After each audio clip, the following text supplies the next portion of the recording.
Prvý ročník ankety Najpes Rače už pozná víťaza.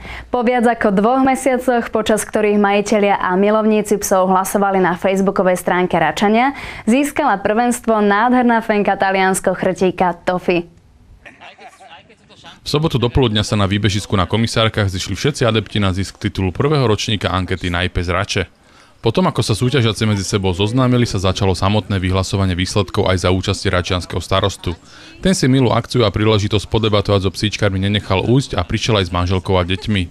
Ocenených bolo 6 psov v zastúpení rôznych rás, farieb a veľkostí. Všetci dostali ceny v podobe poukážok na nákup v obchodoch pre zvieratá v Rači a miestny úrad každému daroval pár drobností, ktoré ocení každý poriadku milovný psíčkar. Anketu sme vyhlásili, aby sa ľudia trošku pobavili aj so svojimi psami. Nešlo o žiadnu veľkú súťaž. Išlo o to, aby psíčkari, ktorých je v Rači strašne veľa, mali aj pocit, že sa tu niečo deje a hlavne, aby sme sa aj pozoznamovali, aby sa naši psi zoznámili a myslím si, že toto je taká milá forma a ďakujeme všetkým tým, čo nám pomohli. Prihlásiť do ankety sa nemohol hociaký pes, ale musel byť zaregistrovaný na tunajšom miestnom úrade a jeho majiteľ za neho musel mať riadne zaplatenú daň.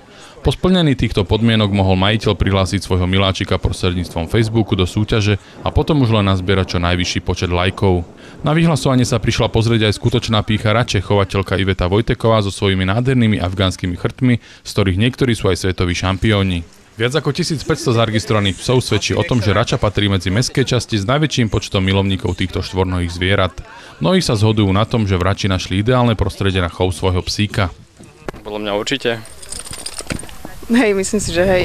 V rámci možností je tu málo miesta na venčenie, ale vždy sa nájde niečo. No, nám tu trošku chýba cvičište. Zišiel by sa cvičák. Myslím, že je tu dosť veľa psíčkarov, ktorí by to ocenili. I keď nové hračky, loptičky a odmeny boli pre Fenku, Jacka, Russella, Sáru veľmi lákavé, rozhodla sa nakoniec svoju cenu v hodnote 50 € na nákup ľubovoľného sortimentu venovať niektorému z útulkov. Zároveň vyzýva všetkých svojich štvornohých kamarátov z Rače na ďalší ročník ankety Najpes Rače.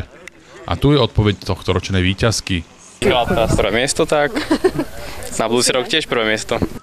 A k tomu sa hovorí výzva.